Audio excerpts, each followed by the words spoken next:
So it was all pomp and with a lot of government officials supporting the President Muhammadu Buhari to draw the curtain on the 25th edition of the Africa Export-Import Bank annual meetings in Abuja on Saturday. That's one big story over the weekend. So let's take a listen to a few of the key statements made by President Buhari himself, who is the chief host representing the sovereignty of the country, and of course the head of the bank, Dr. Benedict Orama, and of course the finance minister of Rwanda, Uziel. Let's take a listen to some of the words they have about the hosting. Where do we go next, and why intra-Africa trade is important, and the place of Nigeria within the new continental free trade area. Let's take a listen. I wish to express my heartfelt appreciation to the board members and management of the Afreximbank, as well as shareholders who made the decision to convene these two important events in Nigeria. Most importantly, I must express my deep gratitude and personal appreciation to Your Excellencies, heads of state and government, who were here to celebrate this truly Pan-African success story. The 25th anniversary of the Afreximbank clearly demonstrates to the world that Africa can create and maintain a world-class organization.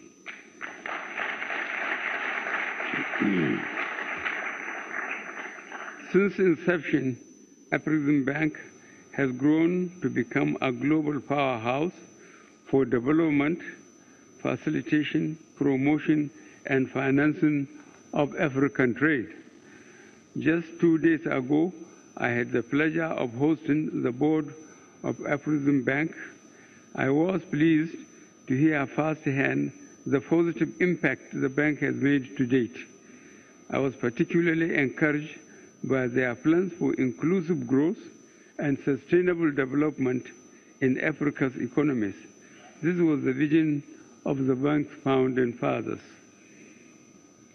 Your Excellencies, ladies and gentlemen, Africa's journey to prosperity can only be achieved by supporting inclusive and sustainable projects.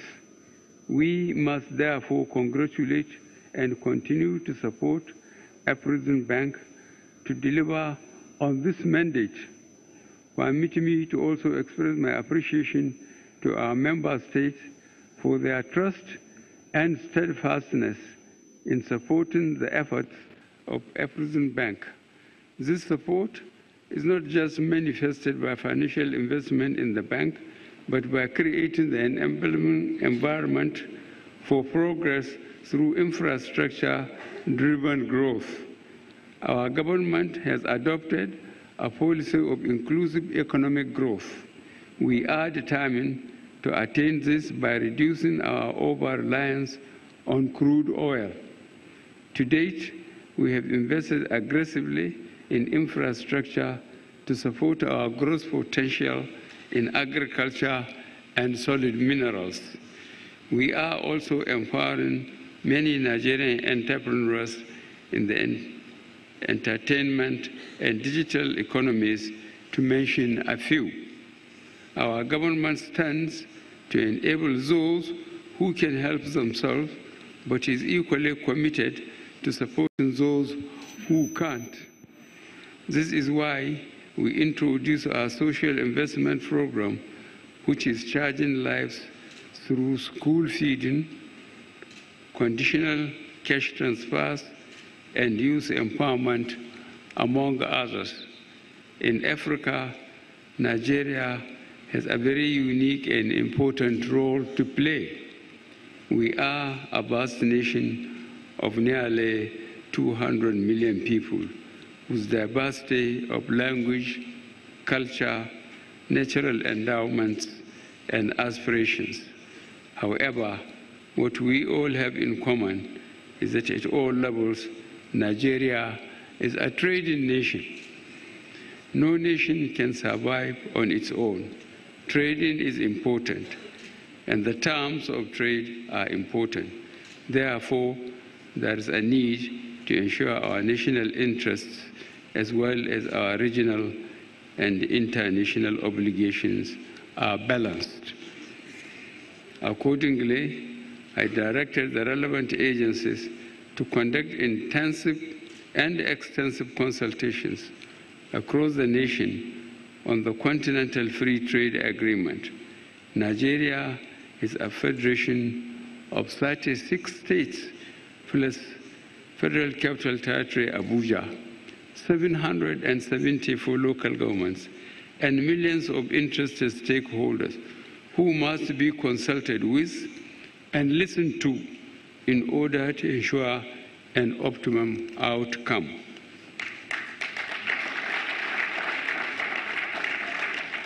Significant progress has been made in these consultations. The team have met key stakeholders across our 6 geopolitical zones. The responses have been diverse, as would be expected. However, one clear message has emerged, which is that any trade agreement must be both free and fair. This fairness is achievable, and we will work towards it. It is in this light that I would like to say congratulations to the management and board of directors of Afreximbank for their dynamism and tenacious leadership, without which the feats so far achieved would not have been possible. 25 years ago, I am sure there would have been doubts as to whether Africans can truly come together to build something meaningful. The success of AFREXIM in its 25-year journey has answered this question conclusively.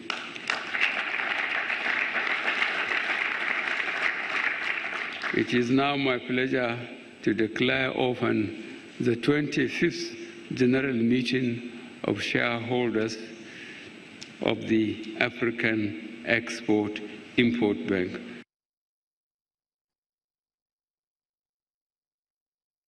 President Muhammadu Buhari formally closing the event, but of course declaring open the annual meetings of the shareholders of Afrexim. Of course, that always takes place on the final day, and that was a closed-door meeting between countries, individuals, and companies who are the shareholders of these development finance institutions. But let's hear from the president of Afreximbank, Dr. Benedict Orama, who had a few words to say as a thank you to Nigeria being the host for the 25th annual meetings of the bank.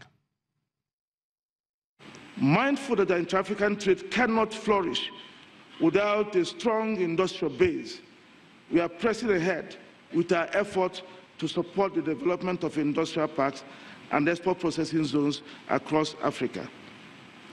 Projects already financed or under development in Côte d'Ivoire, Nigeria, Gabon, Togo, Chad, Burkina Faso, and so on amount to about $1.5 billion. In addition, we are supporting the investment promotion efforts of Egypt's Suez Canal Economic Zone. Your Excellencies, distinguished ladies and gentlemen, lessons from Southeast Asia and China teach us that foreign direct investments have a key role to play in promoting export manufacturing. Apart from being a source of non-debt creating flow, they also bring market access, technical and managerial skills, innovation, and integration into the global value chains. Despite that generally recognized effectiveness, FDI flows to Africa remain paltry, amounting to just $59 billion in 2016, compared to $260 billion for Asia. To worsen matters, FDI flows to Africa are concentrated in a few countries and in the extractive sector.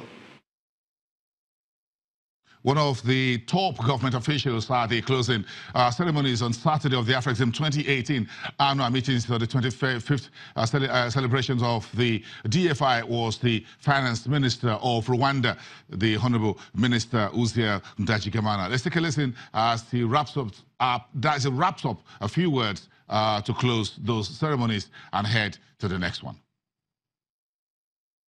After the challenging global and African political economic environment, which affected many African economies due to the fall in global commodity prices, which started in 2017, started to see an easing of these challenges.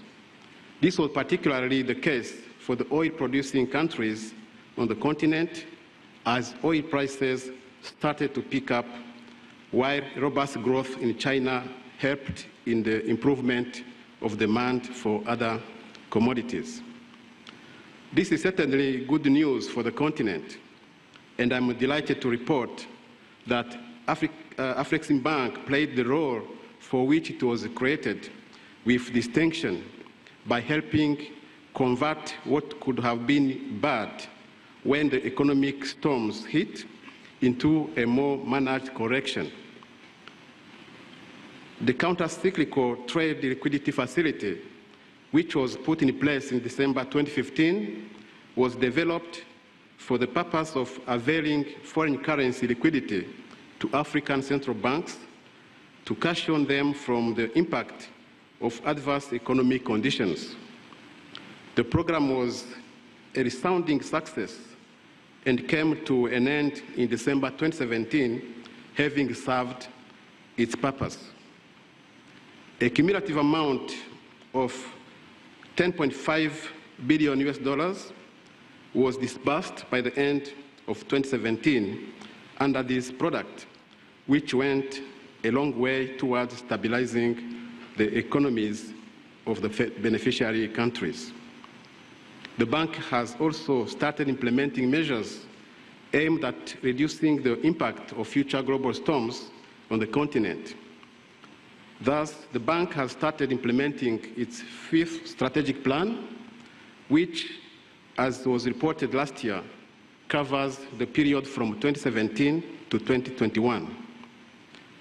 At the core of this strategy is the expansion of intra-African trade, which will help insulate the continent from the vagaries of international markets, as well as industrialization, which will enhance processing capacity on the continent.